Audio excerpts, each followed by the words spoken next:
I am a federal judge. You can confirm that Save it. immediately. Credentials don't put you above investigation. I am asking you to verify before escalating this. You think because you've got a title and a This big is house in this unnecessary. neighborhood that nobody's gonna... At 5:47 a.m. on Saturday, March 1st, 2026, 12 armed Homeland Security investigations agents in full tactical gear executed a no-knock raid on a quiet residential home in Silver Spring, Maryland. A flashbang grenade shattered the living room window before the front door had even been touched. Then came the battering ram. The door splintered inward on the first hit. Agents flooded the hallway shouting commands, boots shaking the floor hard enough to knock framed photos off the walls. Barbara Okuosa Adeyemi was pulled from her bed in pajamas and thrown face first onto the hallway floor. Her wrists were zip-tied behind her back before she could finish a sentence. Down the hall, her 16-year-old daughter Rosaline was forced to the ground at gunpoint in her own bedroom. Bodycam footage would later show the girl's face, frozen in terror, a rifle barrel inches from her head. In the next room, 11-year-old Namdi stood paralyzed against his bookshelf, tears streaming down his face, a dark stain spreading down his pajama pants. Barbara's voice cut through the chaos, steady despite the pressure on her spine. "I'm a federal judge. I'm a sitting United States federal judge." The agent kneeling on her back didn't flinch. "Sure you are." Senior Agent Craig Loomis stood in the doorway of the bedroom, arms crossed, watching the scene unfold like a man observing routine work. He said nothing. He didn't need to. He had authorized every second of this. Craig Loomis was 46 years old, with 18 years in federal law enforcement and a career built almost entirely on post-9/11 fear. He had made his name running counterintelligence operations that targeted immigrant communities and black professionals with tenuous or outright fabricated links to foreign governments. 7 of his previous operations had collapsed before reaching trial due to lack of evidence. Not one of those failures resulted in discipline. 2 former colleagues had filed internal complaints alleging Loomis manufactured evidence and pressured informants into giving false statements. Both complaints landed on the desk of Supervisory Special Agent Donna Kessler, his section chief. Both were dismissed. Kessler had co-signed nearly every major warrant Loomis had pursued over the past 6 years. Among his peers, Loomis was known for what supervisors politely called big swings, high-profile raids designed to generate press attention and justify budget lines, rather than produce convictions. He had been chasing a promotion to Assistant Special Agent in Charge for 2 years. He needed a headline case. And when Barbara Okuosa Adeyemi's name surfaced during a routine intelligence sweep, Loomis decided she was it. Judge Barbara Okuosa Adeyemi was born in Baltimore to Nigerian immigrant parents who had come to the United States with nothing but education and discipline. Her father taught biology at a community college. Her mother worked as a hospital administrator. Barbara earned her undergraduate degree from Spelman College, then her law degree from Harvard, where she graduated in the top 5% of her class. She clerked for a federal appellate judge on the 4th Circuit, then spent 8 years as a prosecutor at the Department of Justice, specializing in national security cases, the very field Craig Loomis now worked in. 4 years ago, she was appointed to the federal bench for the U.S. District Court for the District of Columbia. Senate confirmed. Respected across the legal profession for her fairness, her sharp intellect, and her willingness to check government overreach in surveillance and civil liberties cases. She was one of only a handful of black women serving as federal district judges in the entire country.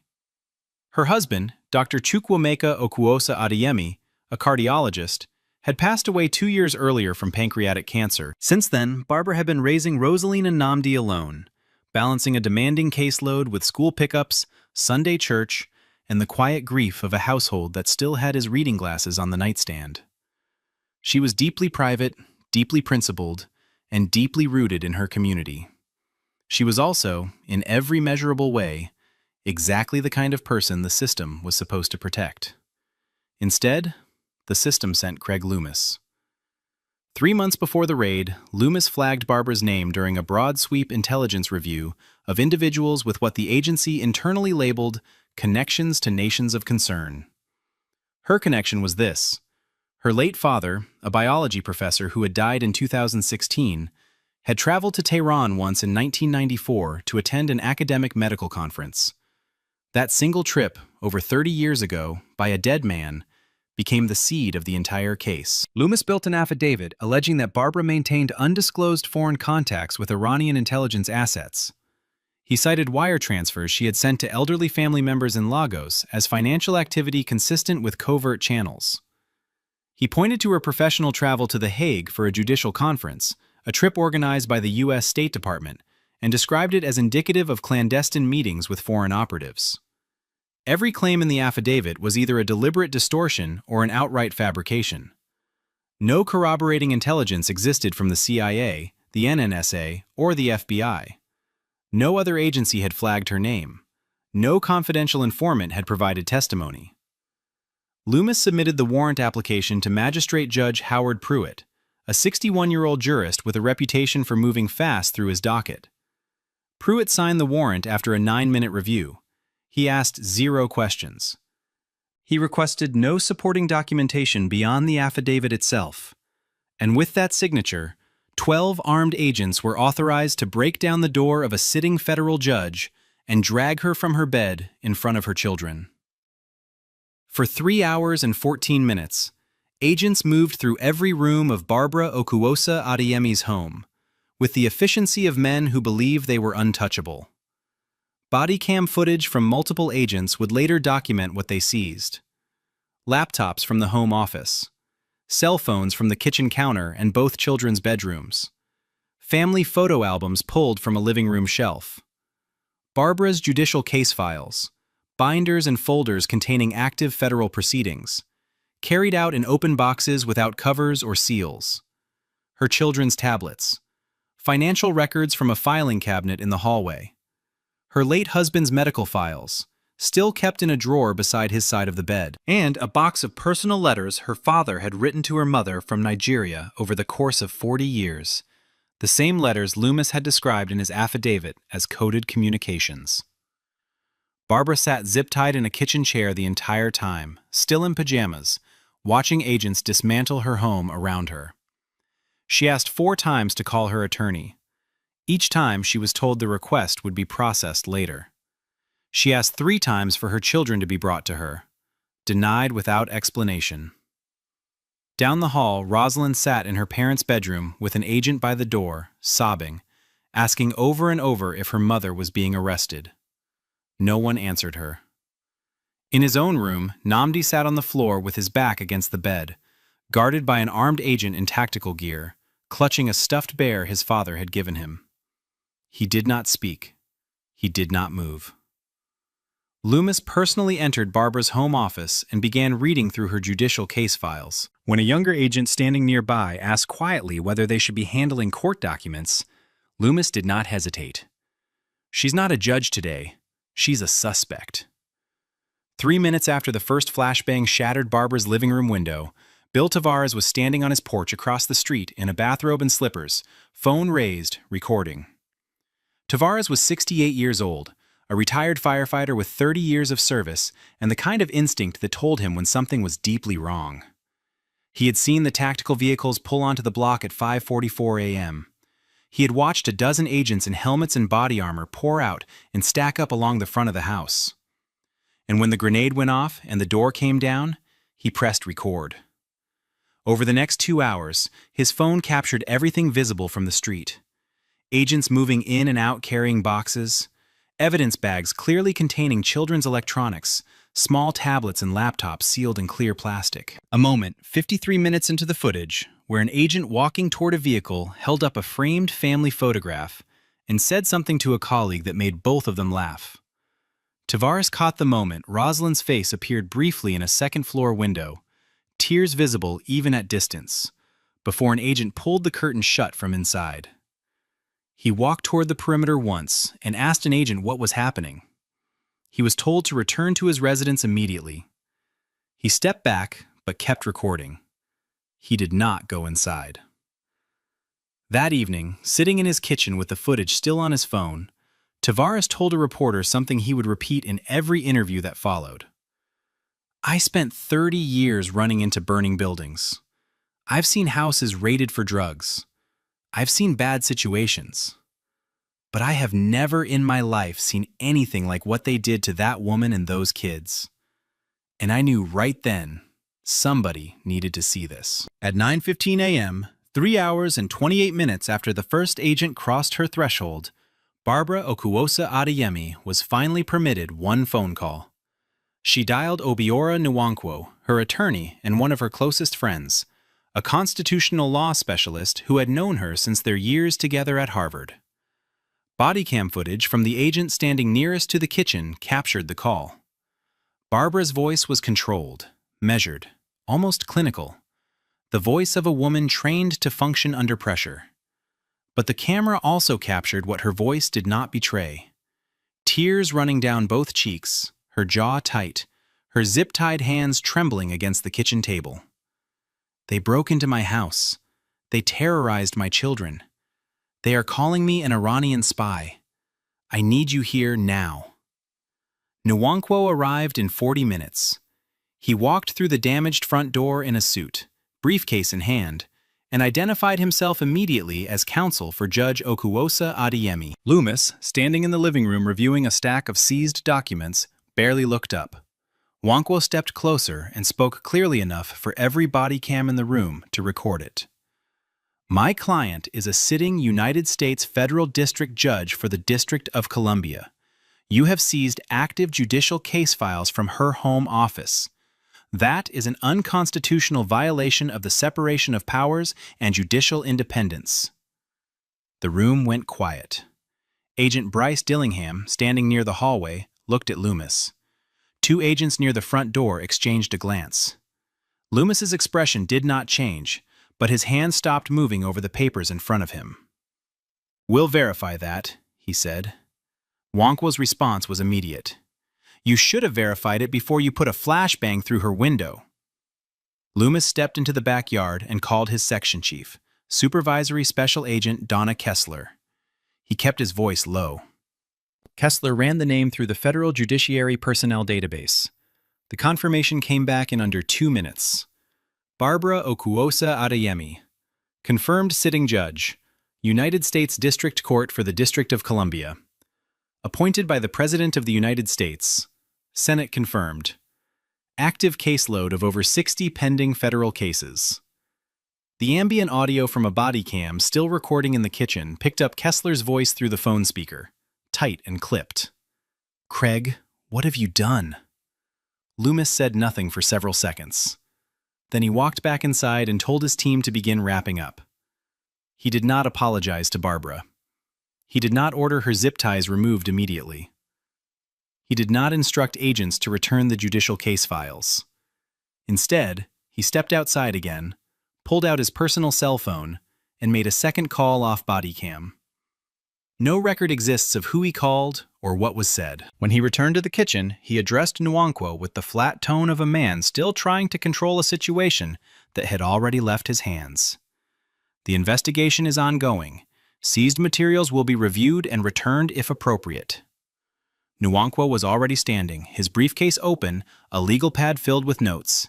He looked directly at Loomis, his voice steady and precise. "You have just raided a federal judge's home on fabricated evidence, seized constitutionally protected judicial files, and terrorized her children. This is not going to be reviewed. This is going to be investigated, but not by you." At approximately 10 a.m., more than 4 hours after the raid began, an agent finally cut the zip ties from Barbara Okuwosa Adeyemi's wrists. The plastic had left deep red grooves in her skin. She did not rub them. She stood, walked to the hallway, and asked for her children. Nnamdi was brought to her first. The 11-year-old crossed the kitchen at a run and wrapped both arms around her waist so tightly she had to brace herself against the counter. He did not let go for nearly 20 minutes. He did not speak. Rosalind came next, led by an agent she refused to look at. She sat down in a kitchen chair, folded her hands in her lap, and stared at the wall. She said nothing. Her eyes were dry and distant in a way that unsettled Nwankwo more than the tears had. The house looked like it had been torn apart by people who did not care what they broke. Furniture was overturned, drawers had been pulled out and emptied onto floors. Closets stood open with clothes dragged from hangers. Her late husband's study, the room she had kept exactly as he left it, had been ransacked. His books pulled from shelves, his desk drawers dumped. In the upstairs hallway, a framed photograph of her parents' wedding lay face down on the carpet. The glass cracked in a long diagonal line. Barbara walked through every room with Nwankwo beside her, documenting the damage with her phone. She did not cry again. Her voice was flat, precise, cataloging each violation like evidence. They took the kids' laptops. They took my case files. They took the letters my father wrote to my mother. By 11 a.m., Nwankwo was on the phone with the chief judge of the D.C. District Court. By noon, the judiciary's administrative office had been formally notified. By 2 p.m., a written complaint had been filed with the Department of Justice, Office of the Inspector General. By evening, 3 United States senators had been quietly briefed by senior judicial officials. The machinery of accountability had begun to move. But inside the house, Nnamdi was still holding on to his mother, and Rosalind had not said a word. On the morning of March 2, 2026, Bill Tavares sent his footage to a reporter at a local television station. He had not slept. By midday, the story was everywhere. Every major outlet ran some version of the same headline, and each one landed harder than the last. Homeland Security raids federal judge's home, calls her Iranian spy. Black federal judge zip-tied in own home during pre-dawn raid. HSI agents seized active judicial case files during raid on judge's home. Legal analysts went on air within hours, calling it one of the most egregious violations of judicial independence in modern American history.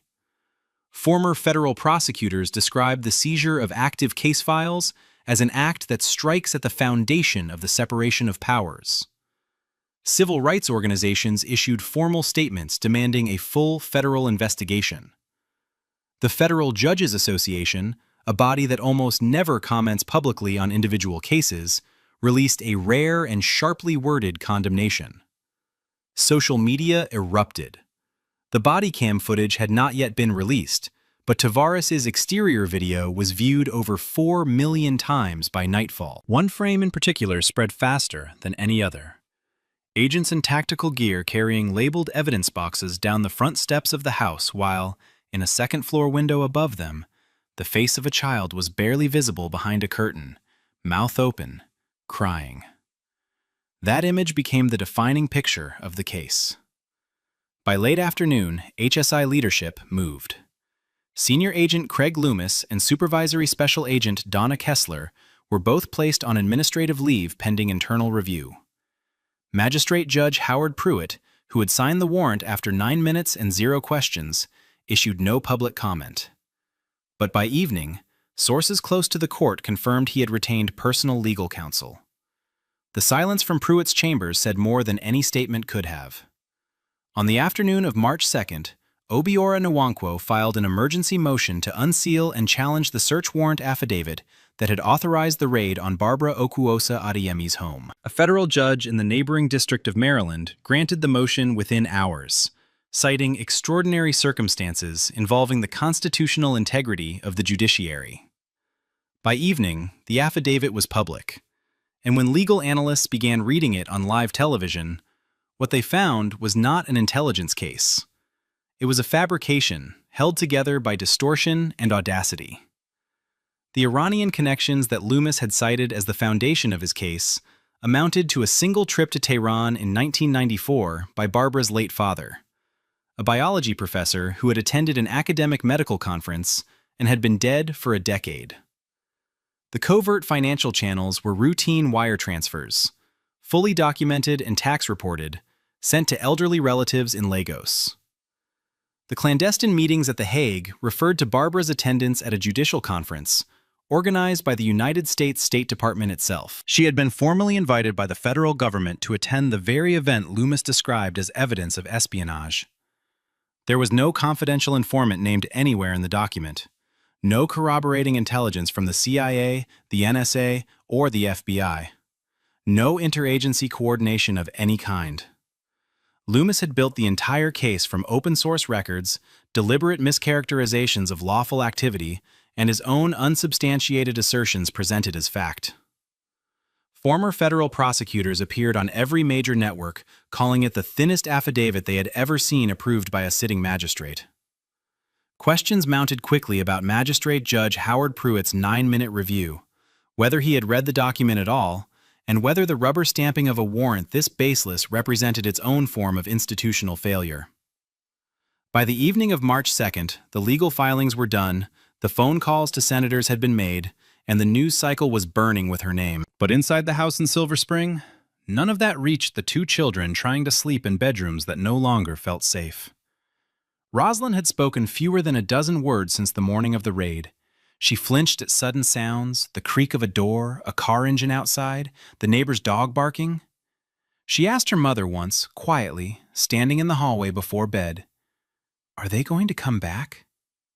Barbara told her no, but the question hung in the air because Barbara could not promise that with the certainty her daughter needed. Nnamdi had not slept through the night since March 1st. He had begun wetting the bed again, something he had not done since he was 5 years old. On the night of March 2nd, as Barbara tucked him in, he looked up at her with an expression no 11-year-old should carry and asked, "Did you do something bad, Mama?" Barbara held his face in both hands and told him no. She told him she had done nothing wrong. She told him the people who came to their house had made a mistake. But she could see in his eyes that the answer did not land the way it needed to, because the damage was not about information. It was about what had been taken from him. The belief that his home was a place where nothing could hurt him. After both children were in bed, Barbara closed her bedroom door, sat on the edge of the mattress, and called her sister in Baltimore. Her voice, the same voice that had stayed level through zip ties and interrogation and federal motions, finally broke. "They didn't just raid my house. They stole my children's sense of safety. I don't know how to give it back." A child psychologist who would later evaluate both Rosaline and Nnamdi would describe their symptoms as consistent with acute trauma disorder. The report would note hypervigilance, sleep disruption, emotional withdrawal, and regressive behavior. It would note that these symptoms had been caused not by an accident or a natural disaster, but by agents of their own government, in their own home, in the dark. As of March 3rd, 2026, the machinery of accountability is turning, but no one has yet been held to account. Multiple investigations are now open simultaneously, each pulling at a different thread of the same catastrophic failure. The Department of Homeland Security Office of Inspector General has launched a formal probe into Senior Agent Craig Loomis, Agent Bryce Dillingham, Supervisory Special Agent Donna Kessler, and the full approval chain that authorized the warrant.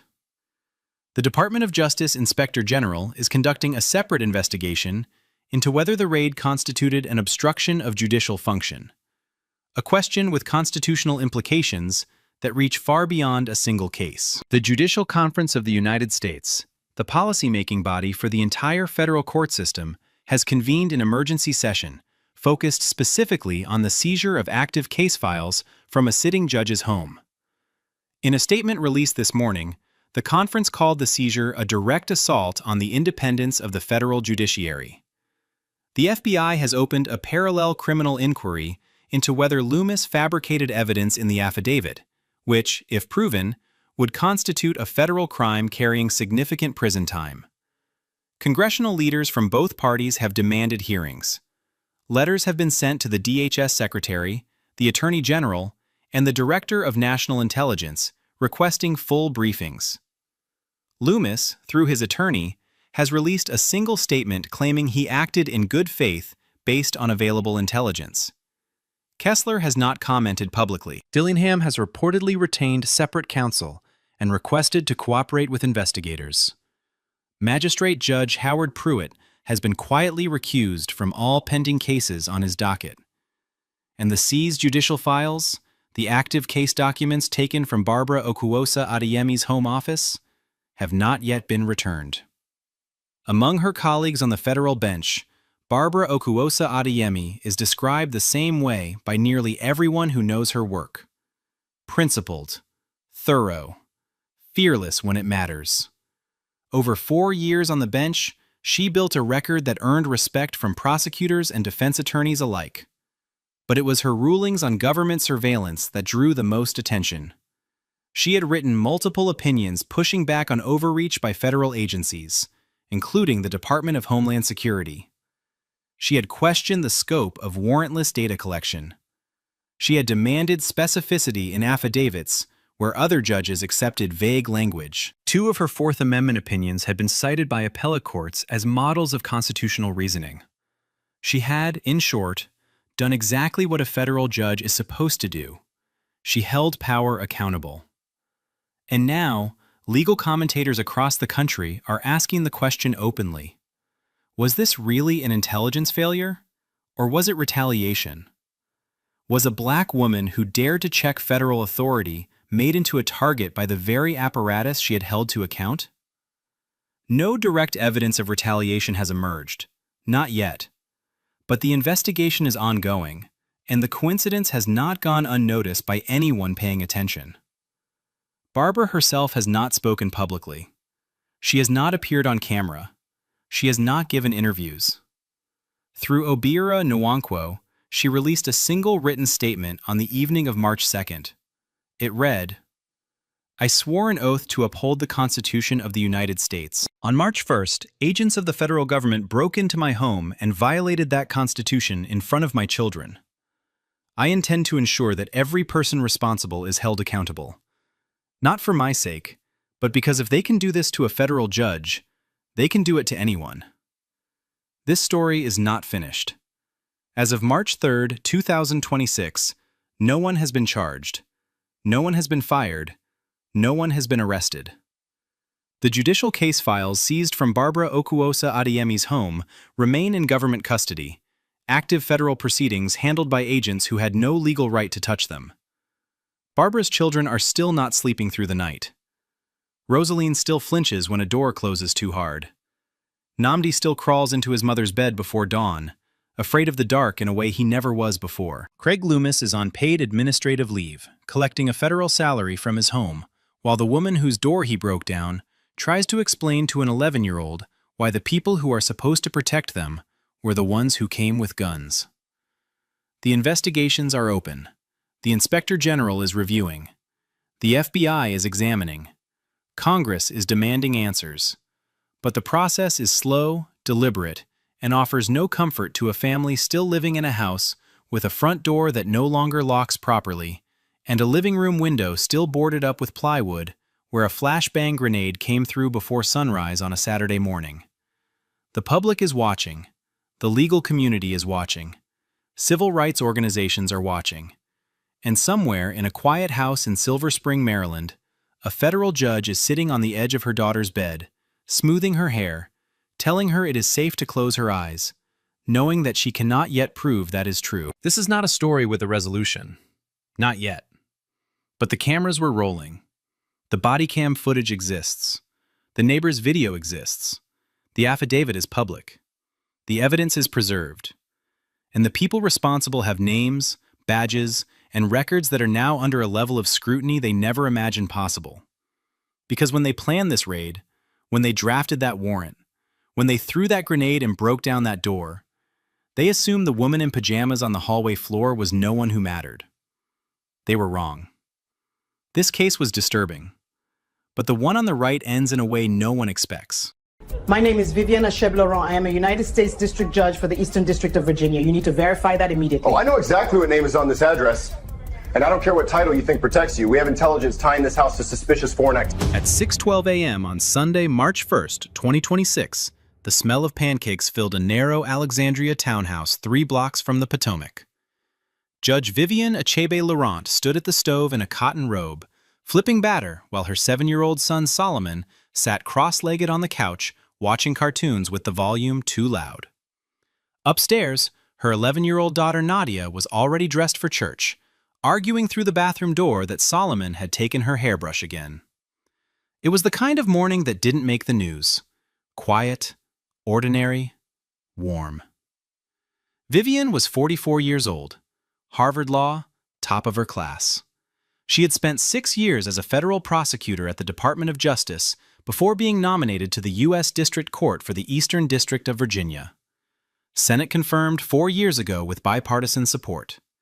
She carried an active caseload that included 2 national security matters and a high-profile civil rights case that had drawn attention from Washington and beyond. She was disciplined, private, and careful with every word she spoke on and off the bench. That morning, her church dress hung on the back of her bedroom door. Solomon's clip-on tie sat on the kitchen counter next to a sippy cup he swore he didn't use anymore.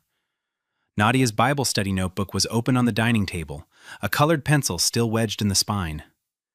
Vivian had no idea that in less than 30 minutes, the front door of her home would be blown off its hinges, that federal agents in tactical gear would pour into her kitchen, that her son would be dragged off that couch and put face down on the floor, that her daughter would be grabbed by the arm at the top of those stairs, and that everything about this morning, every quiet, ordinary detail, would become evidence in one of the most devastating federal civil rights cases in modern American history.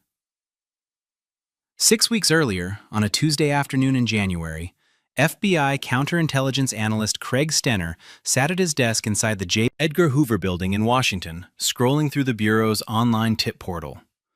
Stenner was 36, competent enough on paper, but known among colleagues as someone who chased volume over accuracy.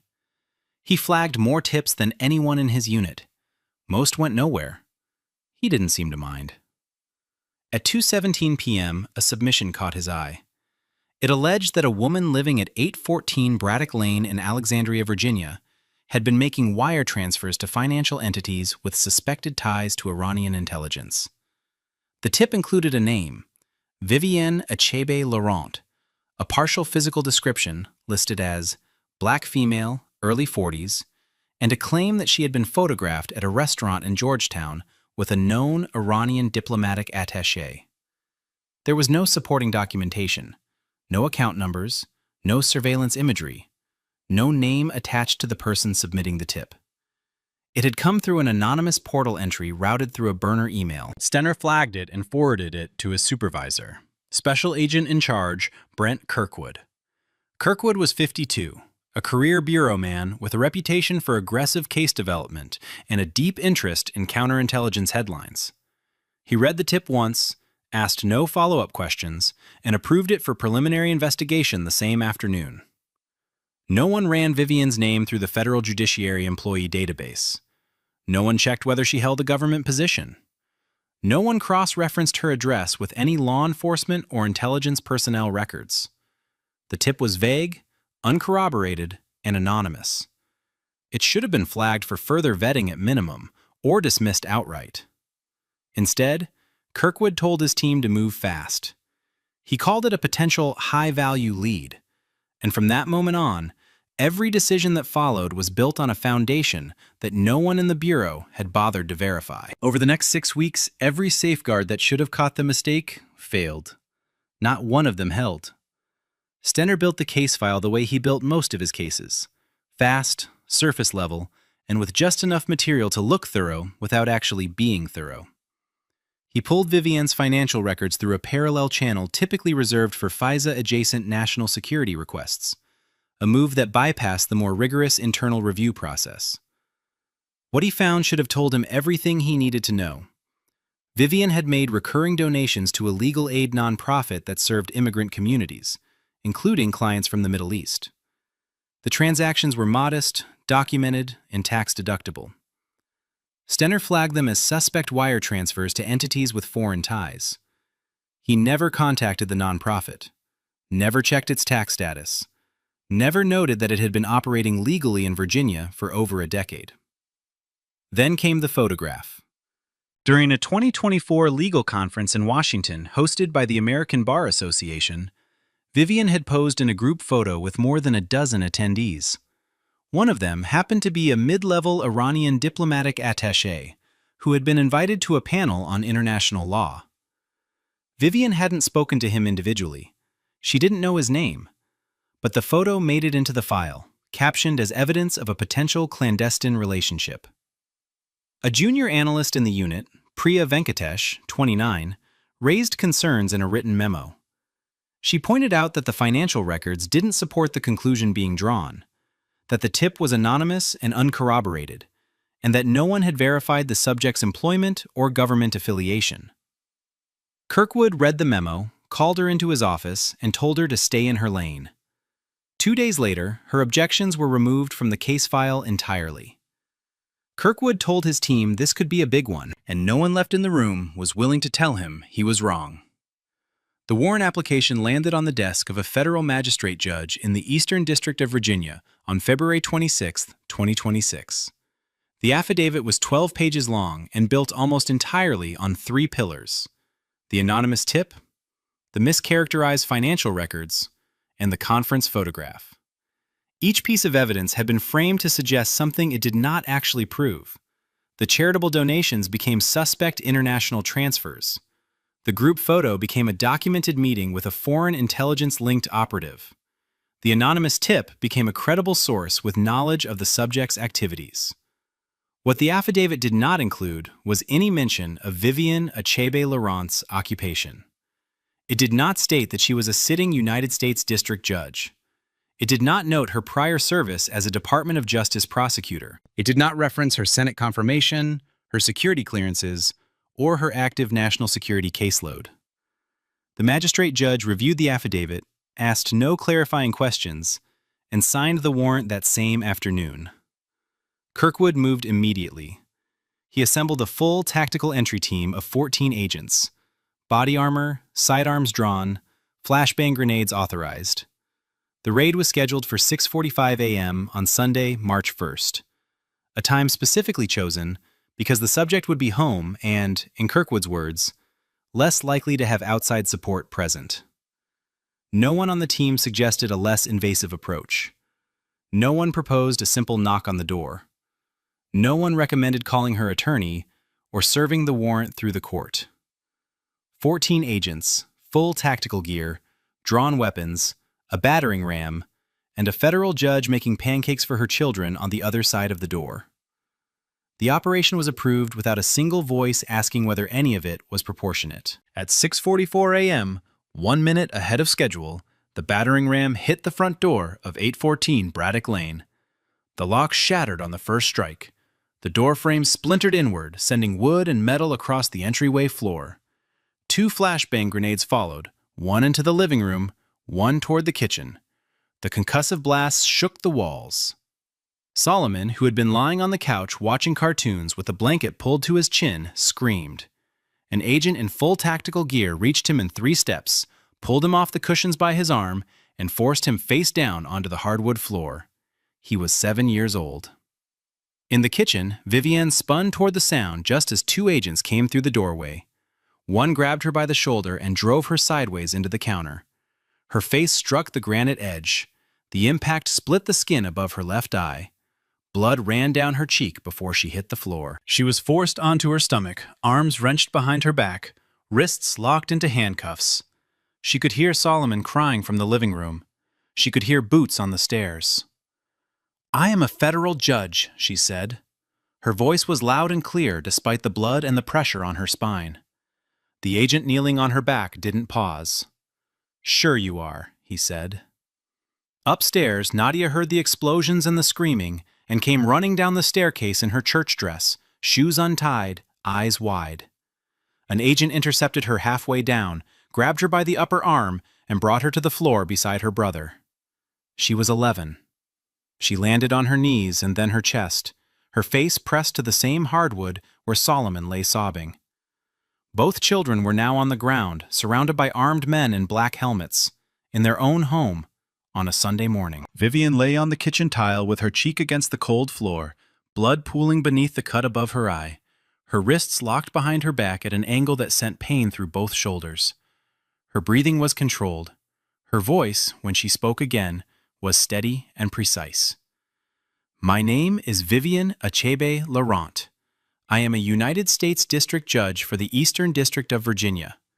My judicial credentials and identification are in my study. Second door on the left, top drawer. You are making a catastrophic mistake." The lead entry agent, Supervisory Special Agent Russ Pennington, 45, stood over her. For the first time since the breach, he did not move immediately. Something in her tone, in the specificity of her words, in the calm that no ordinary person under duress could manufacture, made him pause. He keyed his radio. "Command, the subject is claiming to be a federal judge, requesting guidance." The response came from Kirkwood, sitting in a black SUV parked 2 houses down, monitoring the operation on a tablet. "Continue the search. She can sort it out downtown." Pennington hesitated for half a second longer, then gave the order. Agents moved through every room. Books were pulled off shelves and thrown to the floor. Drawers were dumped. Closets were emptied. They seized both of Vivian's laptops, her personal phone, an external hard drive containing case research, her children's school tablets, and 3 family photo albums. In the living room, Solomon had stopped crying and gone silent, his small body trembling, a dark stain spreading across the front of his pajama pants. He had wet himself.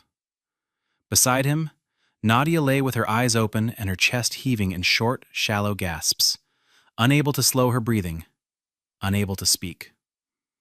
A federal judge's children, face down on their own floor, surrounded by agents who still had not verified who their mother was. And in the SUV outside, Kirkwood checked his watch and typed a message to headquarters.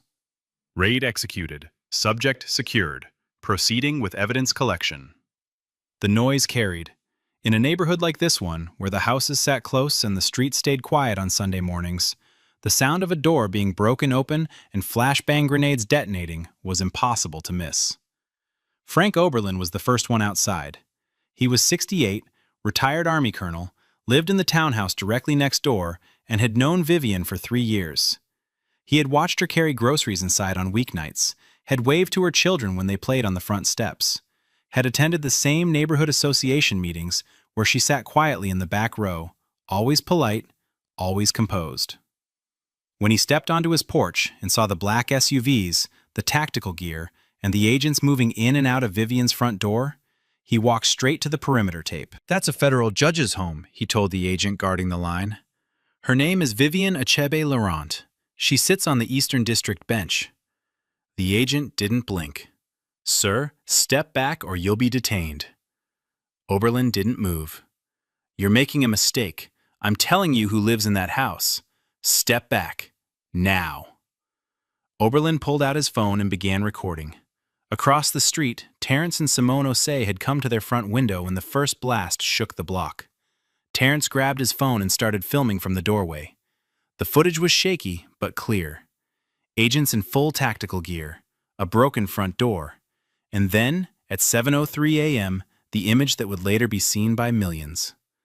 Vivian Achebe Laurent, in a cotton robe and church slippers, blood visible on the left side of her face, hands cuffed behind her back, being walked down her own front steps by 2 agents, while a neighbor's child watched from a second-floor window across the street. Within minutes, the footage was in a neighborhood group chat.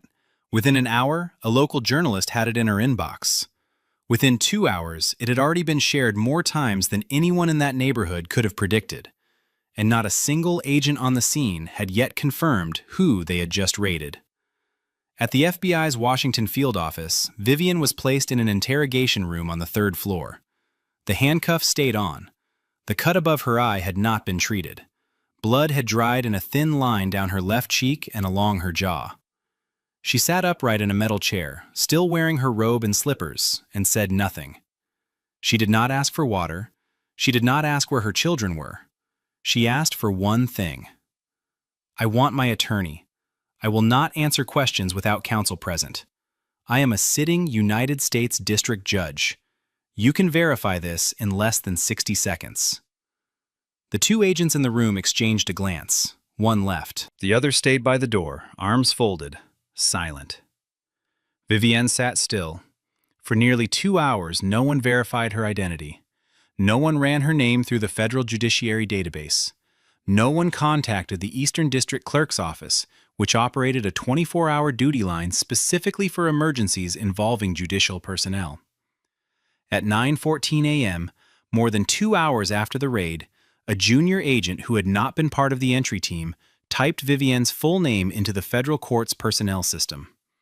The result appeared in under 4 seconds. Achebe Laurent, Vivienne R.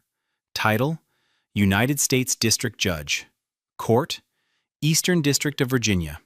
Status: active. Appointed by the President. Confirmed by the Senate. The agent stared at the screen, pushed back from his desk, and walked quickly down the hall. He found Kirkwood in a briefing room reviewing evidence logs. "Sir, the subject is a federal judge." Kirkwood looked up. "What?" "She's a sitting U.S. District Judge. Eastern District of Virginia. Senate confirmed. Active bench." The room went quiet. Every agent in it understood in the same instant what had just happened and what was about to come. Kirkwood set down the file he was holding. His face lost its color. Down the hall, in the interrogation room, Vivienne sat exactly as she had for the last 2 hours. Bleeding. Calm. Waiting. And somewhere on the 3rd floor, someone finally thought to ask the question that should have been asked 6 weeks ago. Did anyone check who she actually is? While Vivienne sat in that interrogation room for 2 hours, waiting for someone to confirm what she had told them from the moment they broke down her door, her children were in a separate room on a different floor of the same building. Solomon and Nadia had been transported in the back of an unmarked federal vehicle. No car seats, no seatbelts fitted for a child Solomon's size. No explanation of where they were going or why. Solomon had not spoken since the agents put him on the floor of his own living room. He sat in a plastic chair with his knees pulled to his chest, still in the pajamas he had wet during the raid, the fabric now cold against his skin. No one had offered to change him. No one had offered him clothes or a blanket or food. He was 7. Nadia sat beside him, rigid, staring at the wall across the room. She had stopped hyperventilating in the vehicle, but had not spoken a full sentence since being pulled to the ground on the staircase. When a victim's advocate was finally brought in, more than 90 minutes after the children arrived, she found them sitting in silence in a room with no windows, no toys, no crayons, nothing that acknowledged they were children. The advocate, a woman in her 50s who had worked with the Bureau for over a decade, later told investigators it was one of the worst things she had seen in her career. A child psychologist brought in that afternoon conducted preliminary evaluations on both children. Solomon exhibited signs of acute stress response, including trembling, selective mutism, and a flinch reaction triggered by any sudden movement or loud sound. Nadia presented with emotional shutdown, flat affect, and what the psychologist described as hypervigilant stillness, a trauma response more commonly associated with children in war zones. Vivienne was not allowed to see her children until 9:47 a.m., nearly 3 full hours after they had been separated. When she finally entered the room, still in handcuffs that had only just been removed, Solomon looked up at her and said one word: "Mama." It was the first thing he had said in over 3 hours. By 10 a.m. on March 1st, the machinery of institutional panic had begun to move. The first call went from the FBI's Washington field office to the Chief Judge of the Eastern District of Virginia. The conversation lasted less than 2 minutes. The Chief Judge's response, according to sources briefed on the call, was a single question, repeated 3 times. "You did what?" By 10:15, the Administrative Office of the U.S. Courts had been notified. By 10:30, 2 United States senators with oversight of the Judiciary Committee had received calls from their staff flagging an incident involving a sitting federal judge.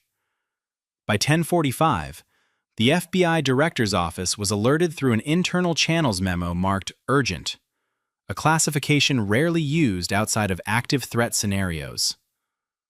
Kirkwood was pulled from the case before noon. He was told to return to the field office and not to contact any member of the investigative team. Stenner, the analyst who had flagged the original tip and built the case file without ever verifying the subject's identity, was placed on administrative leave effective immediately.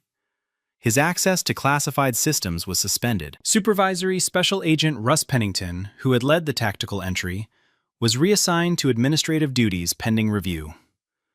The DOJ Office of Professional Responsibility opened an emergency inquiry before the end of the day. Behind closed doors at the Hoover Building, the damage assessment was already underway. a deputy director convened an emergency meeting with senior leadership from counterintelligence, legal counsel, and the inspection division. The question he asked the room, according to two officials present, was direct. How did we raid the home of a sitting federal judge, put her face down on her kitchen floor, hold her children in a windowless room for 3 hours, and not one person in this building knew who she was? No one answered immediately. The silence in that room carried the weight of what everyone already understood. This had not been a failure of technology or access. The databases existed. The information was there. No one had looked because no one had thought to look. A black woman with an African surname living in a nice neighborhood had matched someone's idea of a threat, and from that point forward, every system designed to prevent exactly this kind of catastrophe had been bypassed, ignored, or overridden. And now the entire Bureau was going to answer for it. The neighbor footage reached social media before the FBI had even confirmed Vivian's identity. Terrence Osei's video was 43 seconds long. Shaky, slightly overexposed in the early morning light, but unmistakable. A black woman in a cotton robe and church slippers, blood on her face, hands cuffed behind her back, being walked down the steps of her own home by 2 agents in tactical gear. Behind her, through the broken front door, the audio captured a child screaming. The video hit a neighborhood group chat at 7:11 a.m. By 7:40, a local journalist had it. By 9 o'clock, a Washington reporter confirmed through court records that the woman was a sitting United States District Judge. The story detonated. Every major outlet ran some version of the same headline. FBI raids home of black federal judge. The footage played on loop across cable news and social media. Legal analysts called it unprecedented. The National Bar Association issued a statement calling the raid one of the most egregious violations of judicial independence and civil rights in modern American history. The NAACP demanded a full independent investigation. By evening, 14 sitting federal judges had signed a rare joint statement expressing profound concern over the treatment of their colleague. 2 members of Congress called for emergency oversight hearings. A constitutional law professor at Georgetown told a reporter she had never seen anything like it in 30 years of studying federal law enforcement. And in a windowless room at the Washington field office, the 2 children at the center of it all still had not been given a change of clothes. In the days that followed, the institutional rot beneath the raid began to surface. Investigative journalists filed records requests on Kirkwood's counterintelligence unit. What emerged was a pattern stretching back nearly a decade. Of 41 investigations opened by his team over 8 years, 29 had targeted individuals who were Black, Middle Eastern, or South Asian. More than half were initiated on anonymous or thinly sourced tips. Fewer than a third produced anything actionable. None led to a prosecution. Kirkwood's unit had operated under national security classification that shielded it from routine oversight. Internal review mechanisms deferred to his judgment. The result was a team with minimal accountability and a supervisor who treated aggression as ambition. Priya Venkatesh, the junior analyst who had flagged concerns 6 weeks before the raid, cooperated with the DOJ Office of Professional Responsibility. Her written memo questioning the case's evidentiary basis had been removed from the file before the warrant application reached the magistrate. Kirkwood had told her to stay in her lane. She had kept a personal copy. She turned it over to investigators on March 2nd. Separately, digital forensics teams began tracing the anonymous tip. The submission had come through a burner email created the same day, routed through a VPN. But metadata recovered from the portal's backend pointed to someone familiar with federal court procedures. Investigators began quietly exploring a possibility that would transform the case entirely: that the tip had been fabricated by someone connected to one of Vivian's active rulings. If confirmed, it would mean the FBI hadn't just failed to vet the evidence, it had been weaponized. As of March 2nd, 2026, Vivienne Achebe-Laurent has not spoken publicly. Not a single word to the press, no interviews, no statements on camera. Her attorney, former federal prosecutor Camille St. Pierre, issued a brief written statement on her behalf that afternoon. It confirmed that a federal civil rights lawsuit was being prepared. It requested the immediate preservation of all body camera footage, tactical communications, surveillance recordings, internal emails, and case files related to the investigation. It stated that both children were being evaluated by a trauma specialist and that the family was requesting privacy while they began to process what had happened less than 24 hours earlier. The statement was 4 paragraphs long. It said everything it needed to say and nothing more. Legal observers noted that Vivian's silence was not absence, it was strategy. She was a sitting federal judge who understood that every word she spoke publicly would be scrutinized, dissected, and potentially weaponized to paint her as emotional, politically motivated, or unfit for the bench. Her restraint was not weakness. It was the discipline of a woman who had spent her career inside the system and understood exactly how to dismantle its failures from within. Behind the scenes, her legal team had already contacted the DOJ Inspector General, the Judicial Council, and 2 congressional offices with jurisdiction over both the judiciary and federal law enforcement. The machinery was beginning to move, but Vivian had not yet shown her hand, and anyone who knew her understood that when she did, it would not be emotional. It would be precise. As of this moment, nothing is resolved. Kirkwood has been suspended from duty pending investigation. Stenner has retained a private attorney. Supervisory Special Agent Pennington has been reassigned. The magistrate judge who signed the warrant is under review by the Judicial Council for failure to scrutinize the affidavit. The FBI has issued a single, carefully worded statement acknowledging what it called procedural shortcomings in the investigation. It has not apologized. Congress has called for oversight hearings. 2 Senate committees have requested full briefings from the Bureau's director. Vivian's lawsuit, filed in the District of Columbia, names the FBI, Kirkwood, Stenner, Pennington, and 12 unnamed agents. It alleges violations of the Fourth Amendment, racial profiling, excessive force, false imprisonment, and intentional infliction of emotional distress. Nadia and Solomon have been added as plaintiffs. Their claims include trauma, unlawful detention of minors, and denial of basic care while in federal custody. No settlement has been offered. No disciplinary action beyond suspension has been finalized. No criminal charges have been filed against any agent involved. The investigation into the origin of the anonymous tip is ongoing, with digital forensics still tracing the submission through layered VPN routing. If the tip is confirmed to have come from a litigant connected to one of Vivian's cases, the scope of the scandal will expand from negligence into something far more deliberate. But as of today, none of that has been confirmed. None of it has been denied. The front door of 814 Braddock Lane is still broken. The blood has been cleaned from the kitchen counter. Solomon still flinches at loud sounds. Nadia still has not spoken a full sentence to anyone outside her family. And the woman who sat bleeding on her own kitchen floor in handcuffs is still on the bench, still hearing cases, still waiting for the system she serves to answer for what it did. This case was brutal, but the case on the right spirals completely out of control. You can't just walk in here demanding things like you own the place. I'm asking to see my children. Your daughter has marks on her body and you expect us to just ignore it? Families like yours always have an excuse. What exactly do you mean by that? I mean, we've seen this before. Defensive, confrontational, acting... At 11:47 a.m., inside the front office of Maplewood Elementary School, a white principal stood with her back to the hallway, phone pressed to her ear, and said calmly, "Yes, I need an emergency removal. The children are in danger." 2 CPS workers were already walking through the front doors, lanyards swinging, clipboards in hand.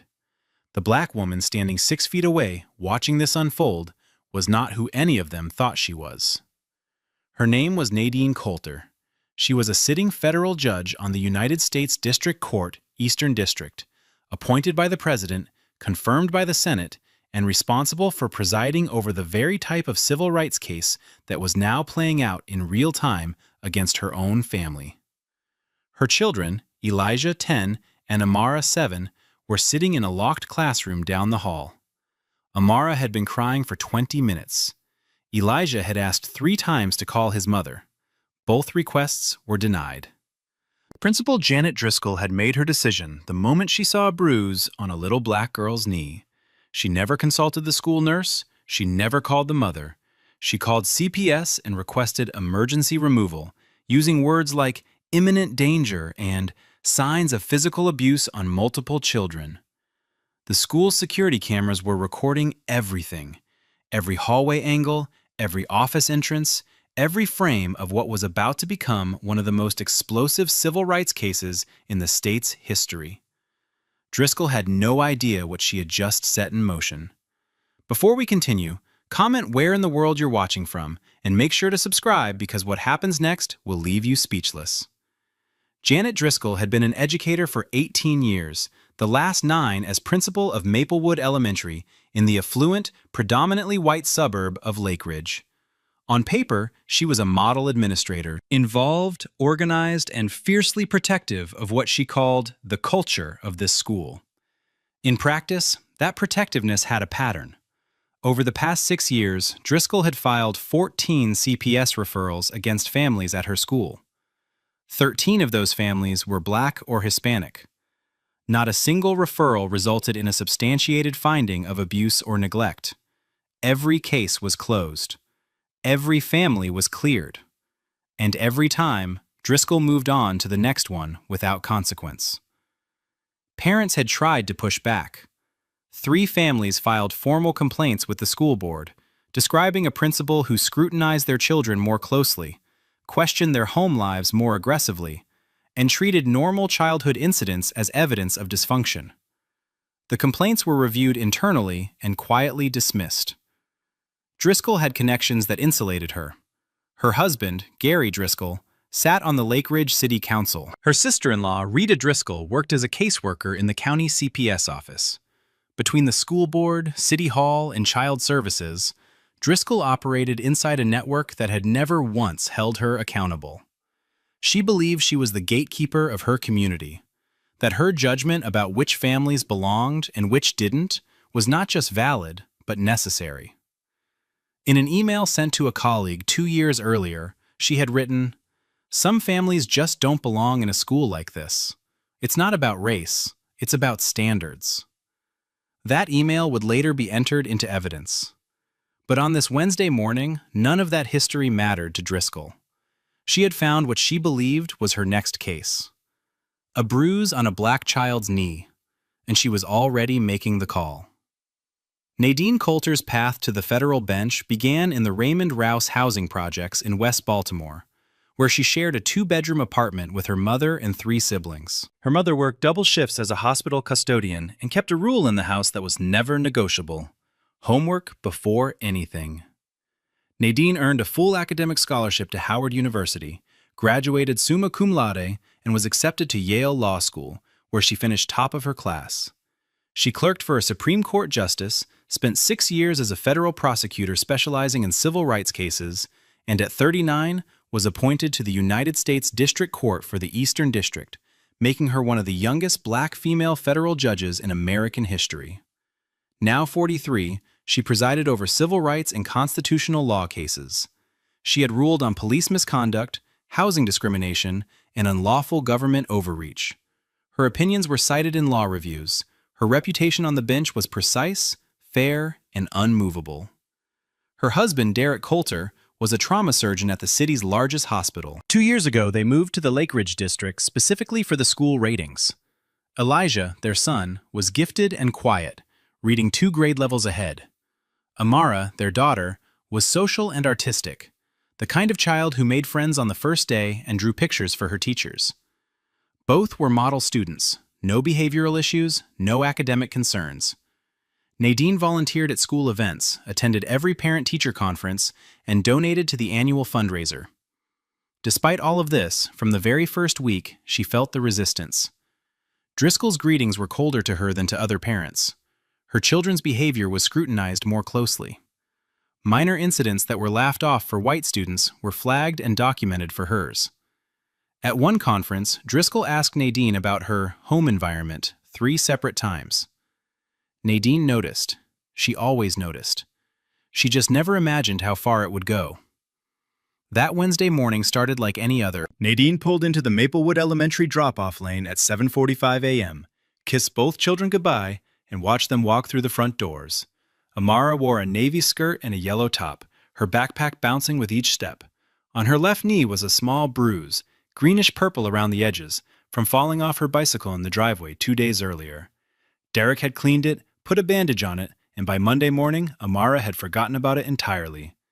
A teacher noticed the bruise during morning circle and, following school protocol, reported it to the principal's office. Protocol required documentation and, if warranted, a call to the parent. Driscoll skipped the call. Instead, she pulled Amara out of class and brought her to the principal's office alone. No parent notification, no school counselor present, no nurse consulted. For nearly 20 minutes, Driscoll questioned a 7-year-old girl behind a closed door. The questions were leading, repetitive, and designed to produce a specific answer. Does mommy or daddy ever hurt you? Do they hit you when you're bad? Are you scared at home? Has anyone told you not to tell? Amara said no each time. She said it clearly. She said it repeatedly. And each time, Driscoll pressed harder. The hallway security camera captured Amara being led into the office with a confused expression and Driscoll closing the door behind them. 20 minutes later, it captured Amara leaving in tears. Driscoll then had Elijah pulled from his 4th grade classroom. Same office, same closed door, same questions. Elijah, more composed than his sister but visibly uncomfortable, answered no to every question and then asked, "Can you call my mom?" Driscoll looked at him and said, "That's not necessary right now." She had already decided what she was going to do. And calling the mother was never part of her plan. At 10:15 a.m., with both children back in their classrooms, still shaken from the interrogation, Driscoll sat in her office and picked up the phone. She did not call Nadine Coulter. She did not walk down the hall to consult the school nurse, Karen Whitley, who would later confirm under oath that the bruise on Amara's knee was entirely consistent with a minor fall, and that no one from the principal's office ever asked her to examine it. She did not consult the school counselor. She did not review Amara's or Elijah's files, which contained no behavioral flags, no prior concerns, and no history of anything other than 2 well-adjusted children excelling in their classes. Instead, Driscoll called the county CPS hotline and reported suspected child abuse. The language she used was deliberate. She described imminent danger and signs of physical abuse on multiple children. She called the parents uncooperative and possibly violent, a characterization based entirely on a brief exchange 2 weeks earlier, when Nadine had questioned why Amara had been moved to a different reading group without notice. That single conversation, a mother asking a reasonable question, became Driscoll's justification for the word aggressive in a government report. Then Driscoll made a second call. This one was to her sister-in-law, Rita Driscoll, a caseworker in the county CPS office. Text messages recovered during the investigation would later show the exchange. Janet wrote, "I need you on this one personally. The mother is difficult, very aggressive. You know the type." Rita responded within minutes. "I'll take care of it. These ones always think they're above the rules." Rita agreed to handle the case directly. No conflict of interest was disclosed. No supervisor was informed. The referral was flagged for emergency response, and 2 caseworkers were dispatched to the school before lunch. Nadine was on the bench when her personal phone vibrated in her chambers at 11:22 a.m. She ignored it. It vibrated again, then a 3rd time. During the next recess, she checked and found a voicemail from Ms. Alicia Grant, Elijah's teacher. The message was brief, her voice low and careful. "Mrs. Coulter, I think you need to come to the school. Something is happening with your children. I can't say more right now, but please come." Nadine didn't call back. She informed her clerk, stood up from the bench mid-session, and drove to Maplewood Elementary still wearing her professional attire. She arrived at 11:40 a.m. The front office felt wrong immediately. The receptionist, who normally greeted her warmly, avoided eye contact. Another staff member turned and walked into the back hallway when she entered. Nadine said, "I'm here to pick up Elijah and Amara Coulter." The receptionist stared at her screen. "If you could just have a seat, someone will be with you shortly." Nadine did not sit. A moment later, Driscoll emerged from the hallway. Her expression was composed, rehearsed. Mrs. Coulter, your children are being evaluated right now. You can't see them at this time. Nadine's voice was steady. I'm their mother. Bring me my children. Driscoll folded her hands. Ma'am, I've contacted the appropriate authorities. It's out of my hands now. What authorities? Driscoll paused, just slightly. Child Protective Services. We have concerns about marks on your daughter. We have a duty to report. Nadine's expression hardened. She fell off her bicycle on Saturday. I have photos. My husband cleaned the scrape himself. He's a surgeon. Driscoll shook her head slowly, her voice dropping into something almost patronizing. That's what they all say. The words hung in the air, and at that exact moment, through the glass doors behind Nadine, 2 CPS workers walked into the building. The 2 CPS workers came through the front doors with the practiced efficiency of people who had done this many times before. Rita Driscoll walked in front, lanyard swinging, clipboard already open. Behind her was Tom Wilder, a junior caseworker in his late 20s who had been on the job for less than a year. Rita did not introduce herself by her full name. She did not disclose that the principal who made the referral was her sister-in-law. She looked at Nadine the way she might look at a case file, not a person. We're here to conduct an emergency assessment regarding your children, Elijah and Amara Coulter. Based on the referral we've received, there are concerns about physical abuse. The children may need to be placed in temporary protective custody pending evaluation. Nadine's hands trembled at her sides, but her voice did not break. You are not taking my children. I want to see the report. I want to know the specific allegations. Rita shook her head. I'm not able to share the details of an ongoing investigation at this time. She opened her clipboard.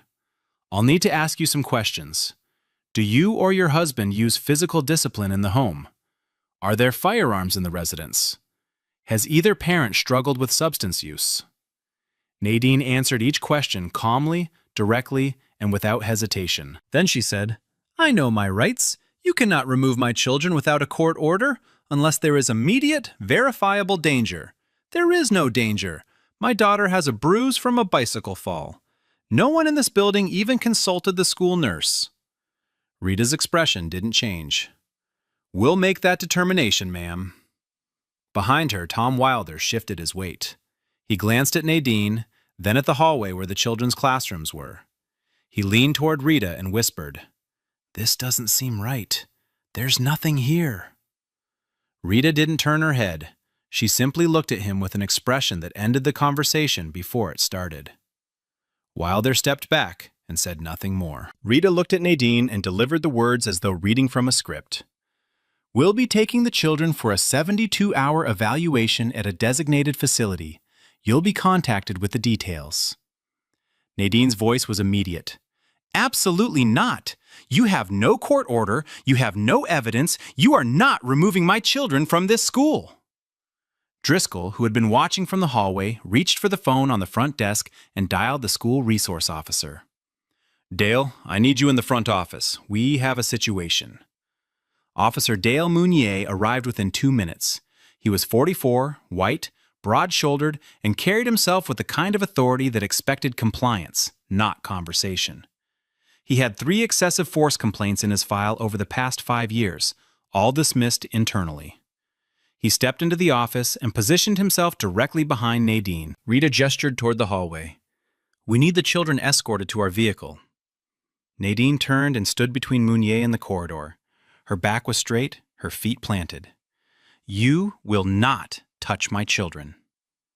Mounier exhaled slowly. Ma'am, don't make this harder than it has to be. Through the glass walls of the front office, parents arriving for early pickup began to slow down. A woman stopped mid-step on the sidewalk, staring. A man in a parked car lowered his window. Phones came out. A black father named James Whitfield pushed through the front doors and stepped inside. What's going on here? Why are you doing this to her? Mounier pointed toward the exit. Sir, this doesn't involve you. Step outside. Whitfield didn't move. I'm not leaving. I'm watching. In the hallway behind Driscoll, teachers had gathered near their classroom doors. One of them, Miss Alicia Grant, the same teacher who had called Nadine, walked toward the office. Her voice was quiet but steady. "Those children are fine. I see them every single day. This is wrong." Driscoll turned sharply. "Miss Grant, return to your classroom, now." Grant held her gaze for a moment, then stepped back. But she did not stop watching. No one did. The security cameras above them recorded every frame. Mounier reached for Nadine's arm. His fingers were inches from her sleeve when she stepped back, not in panic, but with the controlled precision of someone who understood exactly what was happening and exactly what came next. She reached into her jacket, pulled out a leather credential case, and held it up at eye level. "My name is Judge Nadine Coulter. I sit on the United States District Court, Eastern District. I preside over civil rights and constitutional law cases, including cases exactly like what is happening in this room right now." The room went silent. Not quiet, silent. Rita's face drained of color, her clipboard lowered to her side. Driscoll, who had been standing near the hallway with her arms crossed, froze. Her mouth opened slightly, but nothing came out. Mounier's hand dropped to his side as though the air itself had pushed it down. Nadine held the credential steady, her voice cutting through the stillness with surgical control. "You have fabricated an emergency to remove 2 healthy, well-loved children from their mother based on a bicycle bruise. You have interrogated my 7-year-old daughter behind a closed door for 20 minutes without my knowledge or consent. You have pulled my son from his classroom and questioned him without a parent, guardian, or counselor present. You have used language in a government referral that you know to be false. And you have attempted to use a family connection inside this CPS office to fast-track an unlawful removal." She turned and looked directly at Rita. "I know who you are. I know your maiden name is Driscoll. I know the principal of this school is your sister-in-law. And I will be requesting a full conflict of interest investigation before the day is over." Tom Wilder took a visible step away from Rita. His clipboard hung at his side. He stared at the floor. Driscoll sat down slowly in the nearest chair, her face slack. James Whitfield, still standing near the door, exhaled audibly. Through the glass, 2 parents had their phones raised, recording. No one in the room moved. No one spoke. Because every person standing in that office understood that the ground beneath them had just shifted in a way none of them could undo. Nadine did not wait for anyone in that room to find their voice. She stepped into the hallway, pulled out her phone, and made 2 calls. The first was to her husband, Derek. She spoke in short, precise sentences. "I'm at the school. They tried to take the children. CPS was called on a fabricated report. I need you here." The second call was to her judicial chambers. Her law clerk, Daniel Reeves, answered on the first ring. Nadine's instructions were specific. "Contact the county CPS director immediately. Then call the State Inspector General's office. Then the U.S. Attorney's Office Civil Rights Division. I want all 3 notified within the hour." Reeves didn't ask questions. He started dialing before she hung up. Within 30 minutes, the calls had landed. The county CPS director reached Rita Driscoll on her cell phone. The conversation was brief. "You are to stand down immediately. Do not touch those children. Do not speak to the mother. A supervisor is on the way. Do not leave that building." Rita said nothing. She sat down in the front office and placed her clipboard on the desk, face down. At the same time, the school district superintendent received 4 separate calls from parents who had witnessed the scene through the glass office walls. One parent had already posted a video to social media. A local news producer received a tip from someone in the parking lot and dispatched a crew. By 2 p.m., Nadine was in the locked classroom with her children. Amara ran to her, tears streaming, and pressed her face against her mother's chest. "The lady kept asking if you hurt me, Mommy. I told her no. She kept asking." Elijah stood by the wall, arms folded, jaw tight for a 10-year-old. "I told them you didn't do anything. They didn't listen. They didn't care." Nadine held them both. She kept her voice even. She told them everything was going to be okay. She walked them through the hallway, past the silent office staff, past Driscoll's closed door, and out into the parking lot. She buckled them into the car, closed the door, sat in the driver's seat, and for the first time that day, broke down completely. The investigation moved faster than anyone at Maplewood Elementary expected. Within 48 hours, federal and state investigators had secured the school's security footage, every frame preserved and cataloged. The cameras told the story Driscoll had hoped no one would see. Amara being led down the hallway into the principal's office, her small face confused, the door closing behind her. 20 minutes later, the same door opening and Amara emerging in tears. Then Elijah, pulled from class, escorted into the same office, the same closed door. The footage showed Driscoll making 2 phone calls afterward, one to CPS and one to a personal number that records confirmed belonged to Rita Driscoll. Investigators subpoenaed the text messages between them. The exchange was devastating. Janet had written, "I need you to handle this one personally. The mother is difficult, very aggressive. You know the type." Rita's reply came 4 minutes later. "I'll take care of it. These ones always think they're above the rules." Those messages would later be read aloud in a courtroom. Driscoll's email history revealed the broader pattern. Over 6 years, she had filed 14 CPS referrals. 13 involved Black or Hispanic families. Not one was substantiated. Every case was closed without findings. The school nurse, Karen Whitley, filed a sworn statement confirming that the bruise on Amara's knee was entirely consistent with a minor fall, and that Driscoll never consulted her before making the report. Ms. Alicia Grant and 3 other teachers provided statements confirming the Coulter children were happy, well-adjusted, and showed no signs of abuse or neglect. 2 of those teachers went further. They revealed that Driscoll had pressured them on multiple occasions to document minor behavioral incidents involving minority students, things like talking out of turn or forgetting homework, while identical behavior from white students was ignored entirely. The pattern was not subtle, it was systematic, and now it was on the record. The U.S. Attorney's Office did not wait for the internal reviews to run their course. Within 2 weeks of the incident, a federal civil rights investigation was formally opened. The charges came down 1 month later. Janet Driscoll was charged with conspiracy to deprive civil rights under 18 U.S.C. Section 241, filing a false report to a government agency, and abuse of authority in connection with her role in public education. The indictment detailed not only the Coulter case, but referenced the pattern of racially targeted referrals spanning 6 years. Rita Driscoll was charged with abuse of authority, conflict of interest, and conspiracy. She was terminated from the county CPS office the same day the charges were announced. Her supervisor issued a statement confirming that Rita had never disclosed her familial relationship with the referring principal, a direct violation of agency ethics policy. Officer Dale Mounier was placed on unpaid leave pending a full investigation into his role at the school and the reopening of 3 prior excessive force complaints that had been previously dismissed. The Lake Ridge School Board convened an emergency session. Driscoll was terminated by unanimous vote. Board members who had previously dismissed complaints against her sat in silence as the security footage played on a screen in the closed session. 2 of them would later face public calls for their own resignations. Gary Driscoll, Janet's husband and sitting city council member, resigned within the week. Investigators had uncovered evidence that he had used his position to intervene with the school board on 2 prior occasions when complaints about his wife were escalating. His resignation letter cited personal reasons.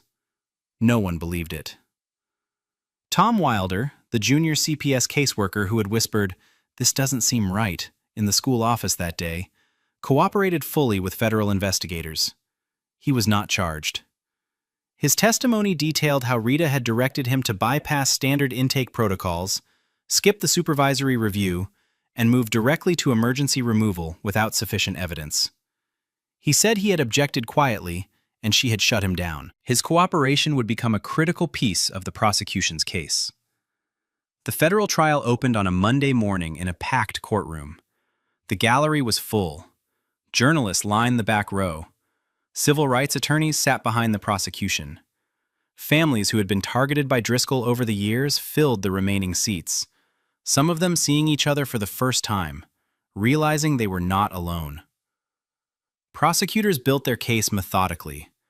First came the security footage from Maplewood Elementary, played on courtroom monitors in unbroken sequence.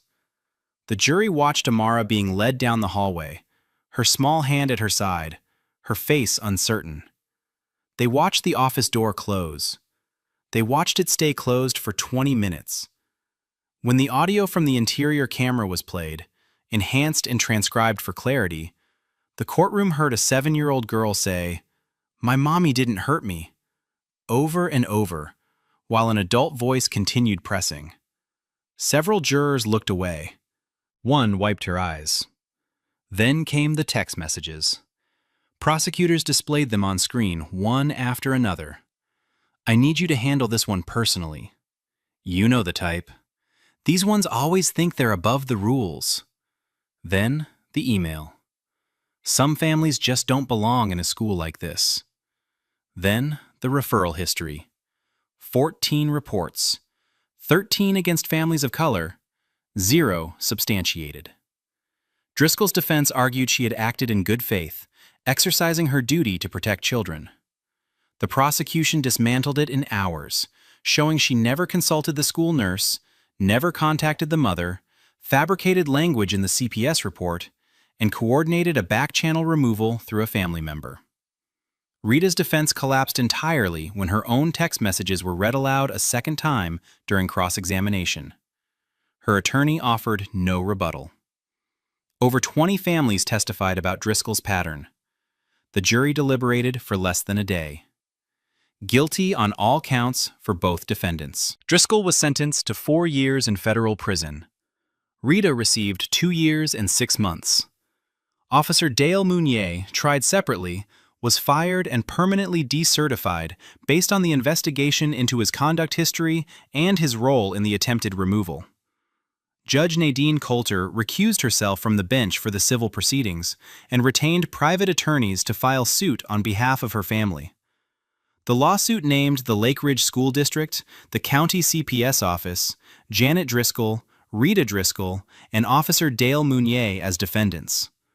The claim cited civil rights violations under federal law, unlawful interrogation of minors without parental consent, intentional infliction of emotional distress, fabrication of a government report, and systemic racial discrimination enabled by institutional negligence.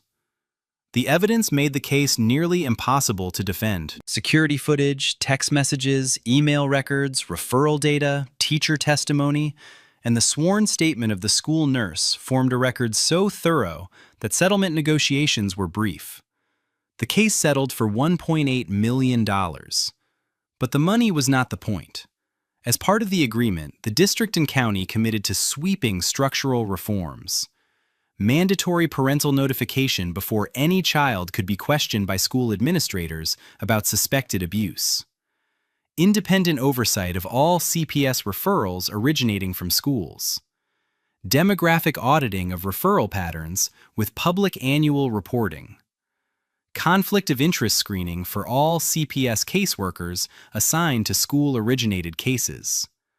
Mandatory implicit bias training for all school and CPS staff with quarterly assessments. The impact reached beyond the district. The state legislature, citing the Coulter case and floor debate, passed what became known as Coulter's Law, a statute requiring that all CPS emergency removal requests be reviewed and approved by an independent judicial officer before children could be separated from their parents. No more removals based on a single unverified phone call. No more back-channel coordination. No more unchecked power over families who had done nothing wrong. Nadine used a portion of the settlement to establish the Coulter Family Justice Initiative, a legal defense fund providing representation to families of color targeted by false or racially motivated CPS reports. Within its first year, the initiative took on 37 cases across 4 states.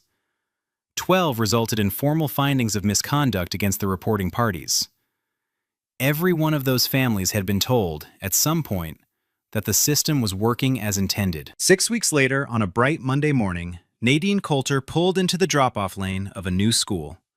Elijah sat in the back seat with his backpack between his knees. Amara sat beside him, her hand already reaching for the door handle. They walked in together. Elijah's shoulders were straight. Amara held her mother's hand and looked up at the building with curiosity, not fear. A teacher greeted them at the entrance with a smile. No one stopped them. No one questioned whether they belonged. No one looked at them and saw a problem to be solved. They were children walking into a school, and that was all they needed to be. Back at Maplewood Elementary, a memo circulated to all staff the following week. It was issued by the new interim principal and reviewed by the district's legal office before distribution. At the top of the page was a single still frame pulled from the school's own security footage. It showed a 7-year-old girl in a navy skirt being led down a hallway by an adult hand on her shoulder. The girl's face was turned slightly toward the camera. Her eyes were wet, her mouth was open, mid-sentence. Beneath the image were 6 words. "This is what failure looks like." No names were printed. They didn't need to be. Janet Driscoll was in federal prison. Rita Driscoll was in federal prison. Dale Mounier had lost his badge, his certification, and any future in law enforcement. Gary Driscoll had resigned from the city council. The school board members who had dismissed years of complaints were facing recall campaigns.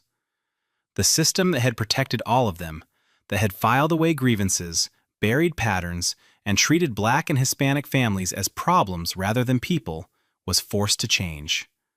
Not because of outrage alone, not because of public pressure alone, but because of evidence, because of teachers who spoke up, because of a father who refused to leave, because of security cameras that captured what was meant to stay hidden, and because the woman they tried to break happened to be someone the system could not ignore. In an interview months later, Nadine Coulter was asked what she wanted people to take from what happened. She paused, then said, "I had the power to fight back. I had the credentials, the legal knowledge, and the resources. Most Black mothers in that situation don't. They lose their children to a phone call and a lie, and no one ever corrects it. That's what has to change. Not just the laws. The assumption that we don't belong, that we don't deserve the benefit of the doubt, that our families are guilty until proven innocent. That is what has to change." This case was disturbing, but the one on the right ends in a way no one expects.